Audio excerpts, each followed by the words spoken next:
Hi అండి, అందరికీ welcome back to our channel Shailesh world. నేను మీ శైలజ. ఈరోజు నేను చేయబోతున్నానండి paneer gravy curry with coconut milk. కొబ్బరి పాలతో పన్నీర్ కర్రీ చేయబోతున్నానండి. అది గ్రేవీ కర్రీలో కూడా దానికి కావాల్సిన పదార్థాలు ఇదిగోండి. పన్నీరు 200 గ్రామ్స్ తీసుకున్నాను. దీనిలోకి ఒక 4 ఆనియన్స్ చిన్నవి ఉన్నాయి కాబట్టి చిన్నవి తీసుకున్నాను. ఒక 4 ఆనియన్స్, 3 టమాటోస్, సాల్ట్, పసుపు, గరం మసాలా, కారం, ఆయిల్, కొత్తిమీర, పుదీనా, కొబ్బరి ఒక హాఫ్ చెక్క వరకు పడుద్దండి. కొబ్బరి పాలు తీయాలి కదండి. దానికి ఇప్పుడు టమాటో, ఆనియన్స్ కట్ చేసుకుందాం. ముందు ఆనియన్స్ కట్ చేసుకుందాం. ఇవ్వండి, పెద్ద ముక్కలుగా కట్ చేసుకున్నాను. కట్ చేసేసుకొని బాండీలో వేసేసుకుందామండి. బాండీలో ఒక 2 టేబుల్ స్పూన్స్ ఆయిల్ వేసుకున్నాను. దీనిలో పెద్దగా కట్ చేసుకున్న ఆనియన్స్ వేసేసుకొని దానిలోనే సాల్ట్, పసుపు వేసుకోవాలి.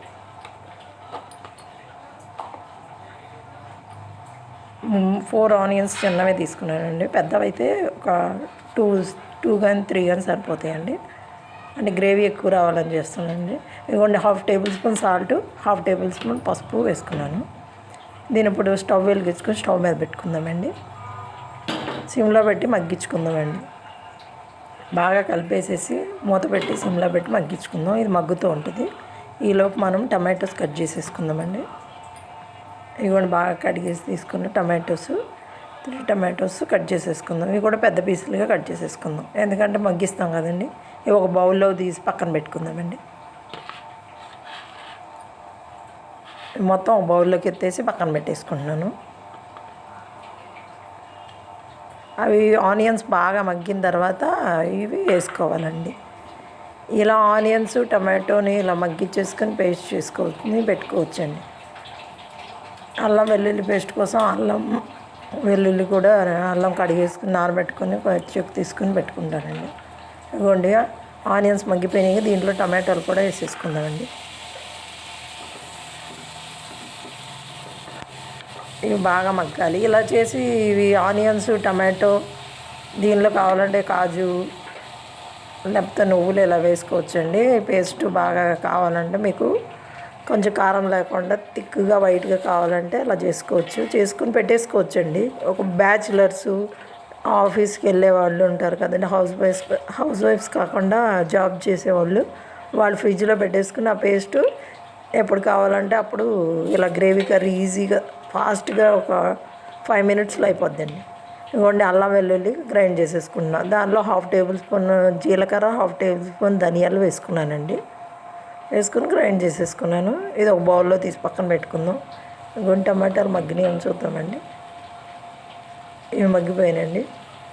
ఇవి బాగా ఫ్యాన్ కింద పెట్టి చల్లారే వరకు చల్లార్చుకుని అప్పుడు మిక్సీలో వేసుకోవాలండి, లేదంటే మిక్సీ జార్ ఖరాబ్ అయిపోతుంది. అందుకే నేను ఫ్యాన్ కింద పెట్టేసి చల్లారే వరకు అక్కడ పెట్టేసి వేరే ప్రాసెస్ చూసుకుంటానండి ఇంకా తర్వాత చేయాల్సింది. ఇదిగోండి, చల్లారింది. మిక్సీ జార్లో వేసుకొని గ్రైండ్ చేసుకొని పక్కన పెట్టేసుకుందామండి.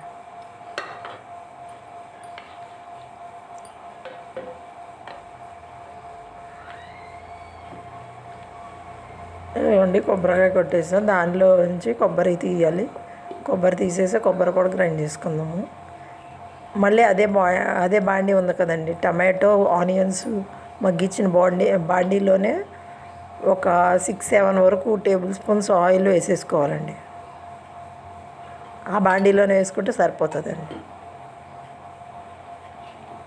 ఇది బాగా కాగిన తర్వాత ఆ పేస్ట్ ఉంది కదండి, ఆ టమాటో ఆనియన్స్ పేస్ట్ అది వేసేసుకొని బాగా వేయించేసుకోవాలండి. ఇది కొద్దిగా హీట్ ఎక్కే వరకు చూడాలి. హీట్ ఎక్కిన తర్వాత అప్పుడు వేసుకుందామండి. ఇది కూడా ఇప్పుడు బాగా హీట్ ఎక్కింది కదా, ఇప్పుడు ఈ పేస్ట్ తీసుకుని వేసుకోవాలి. మర్చిపోయాను చెప్పడం, ఒక బిర్యానీ ఆకు కూడా వేసుకున్నానండి.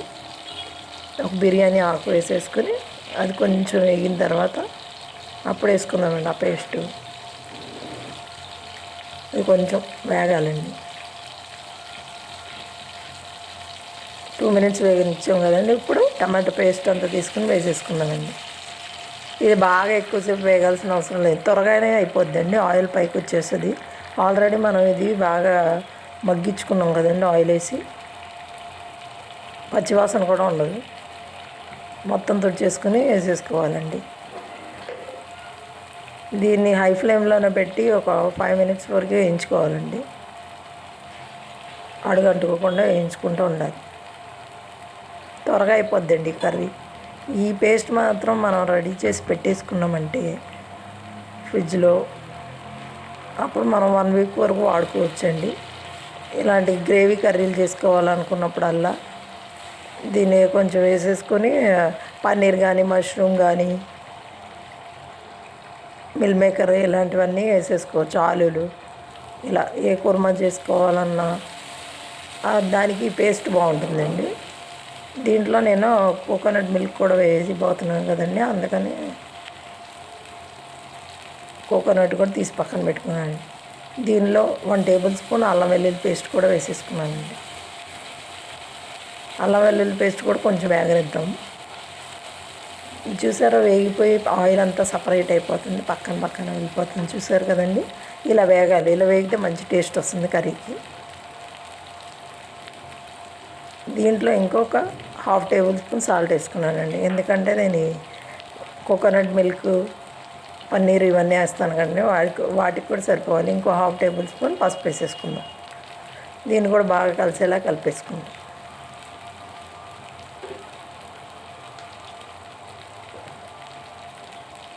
దీన్ని ఇలాగా కలిపేసేసుకుని బాగా కలపాలండి, అడుగున అతుక్కుంటూ ఉంటుంది. దీంట్లోనే పచ్చిమిర్చి కట్ చేసి పెట్టుకున్నాను కదా, ఒక 3 పచ్చిమిర్చి, అవి కూడా వేసేసుకుందాం.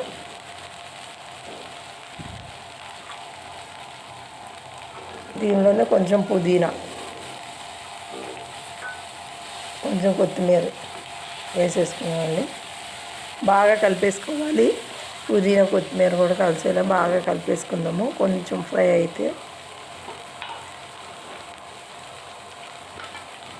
దీనిలో కారం వేసుకుందాం. ఇప్పుడు కారం ఒక 3 టేబుల్ స్పూన్స్ వేసుకున్నానండి.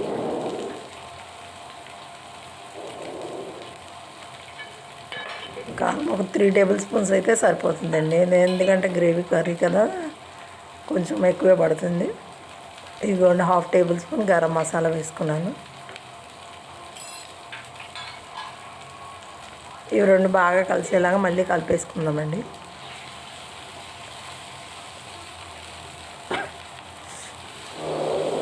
మళ్ళీ కొంచెం కొత్తిమీర వేసుకుందాము. కొత్తిమీర ఎంత ఎక్కువ ఉంటే అంత బాగుంటుందండి ఇలాంటి కర్రీలోకి, మసాలా కర్రీస్లోకి.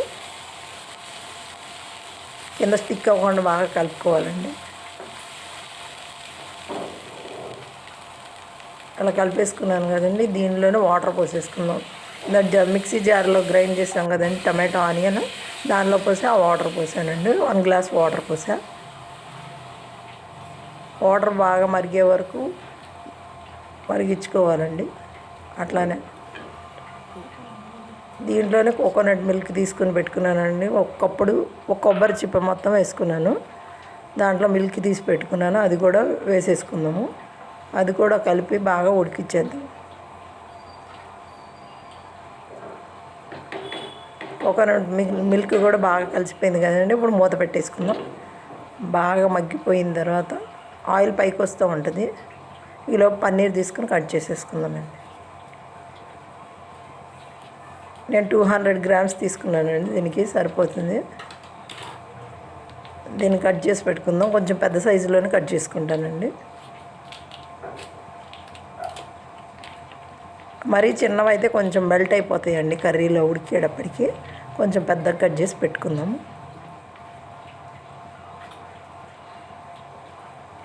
ఇదిగోండి ఇట్లా కట్ చేసేసుకుంటున్నాను నేను క్యూబ్స్ కింద.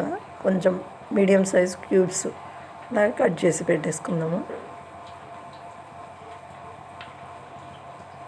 ఇలా కొంచెం పెద్ద సైజుగా కట్ చేస్తే పిల్లలకు కూడా ఇష్టంగా తింటారండి. చిన్నగా అయితే కర్రీలో కరిగిపోయినట్టు అయిపోతాయి, మెల్ట్ అయిపోయి.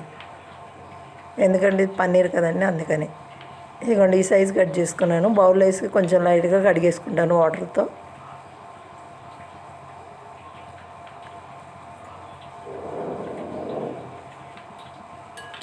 ఇవన్నీ ఆ బౌల్లో వేసేసుకొని 1 గ్లాస్ వాటర్ పోసుకొని కడిగేసుకుందామండి.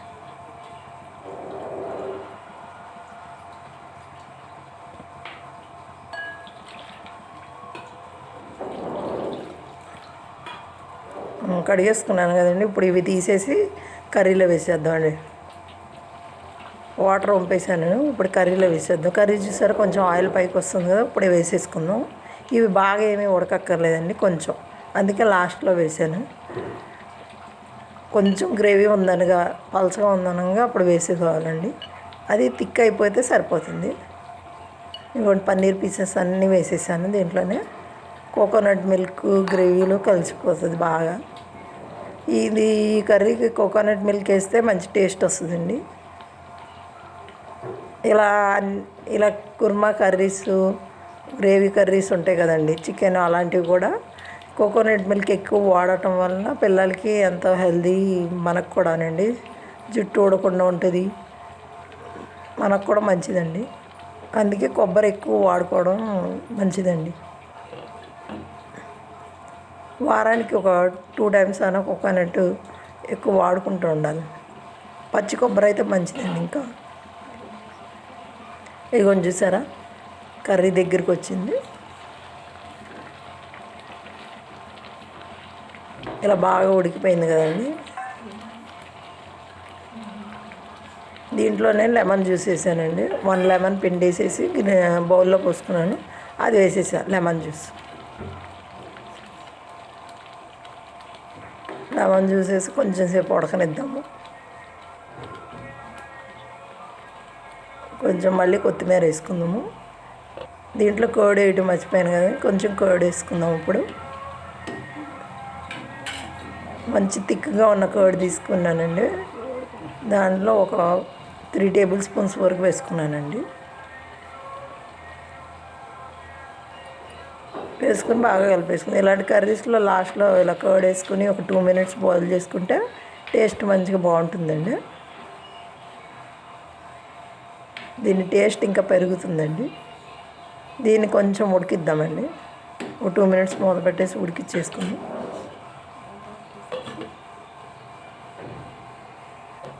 ఇవన్నీ చూసారు కదా ఉడికిపోయింది. ఇప్పుడు సర్వింగ్ బౌల్లోకి వేసేసుకుందాం. ఇవన్నీ సర్వింగ్ బౌల్లో తీసుకున్నాను. దీన్ని కొత్తిమీరతో గార్నిష్ చేసేసుకుందాం. చూసారు కదా ఎంతో టేస్టీ అయిన paneer gravy with coconut milk curry అండి. కోకోనట్ మిల్క్తో చేసిన కర్రీ, పన్నీర్ గ్రేవీ కర్రీ. ఇది చపాతీలోకి, బగారా రైస్లోకి అన్నిట్లోకి బాగుంటుందండి. దేనిలో అయినా బాగుంటుంది, పూరీలో తిన్నా బాగుంటుంది. మీరు కూడా ట్రై చేసి చూడండి తప్పకుండా. నేను టేస్ట్ చేసి చూస్తాను. మీకు కనుక నా వీడియోస్ నచ్చినట్టయితే లైక్ చేయండి, షేర్ చేయండి, సబ్స్క్రైబ్ చేయండి, తప్పకుండా కామెంట్ చేయండి. బెల్ ఐకాన్ మాత్రం కొట్టడం మర్చిపోకండి. మీరు ఇలాగే నన్ను ఎంకరేజ్ చేస్తుంటే నేను మరిన్ని వీడియోస్ ఇలాంటి మంచి మంచివి చేస్తానండి. వంటలవి చాలా బాగుందండి, సూపర్ వచ్చింది. మీరు కూడా same as it is try చేయండి. ట్రై చేసి ఎలా వచ్చిందో నాకు కమెంట్ చేసి చెప్పండి. ఈ కర్రీ పిల్లలు చాలా ఇష్టపడుతూ ఉంటారు. ఆయన పన్నీరు వీక్లీ వన్స్ అన్న పిల్లలకు పెట్టడం చాలా మంచిదండి. కొందరు పిల్లలు మిల్క్ తాగడానికి ఏడుస్తుంటారు. అట్లా ఇలా పన్నీర్ పెట్టడం వల్ల వాళ్ళ కాల్షియం అన్నీ బాగా అందుతాయి. ఇవన్నీ చూసారా ఎంత బాగా వచ్చింది కర్రీ. మీరు కూడా ట్రై చేయండి. థ్యాంక్ యూ అండి. Thank you for watching my video.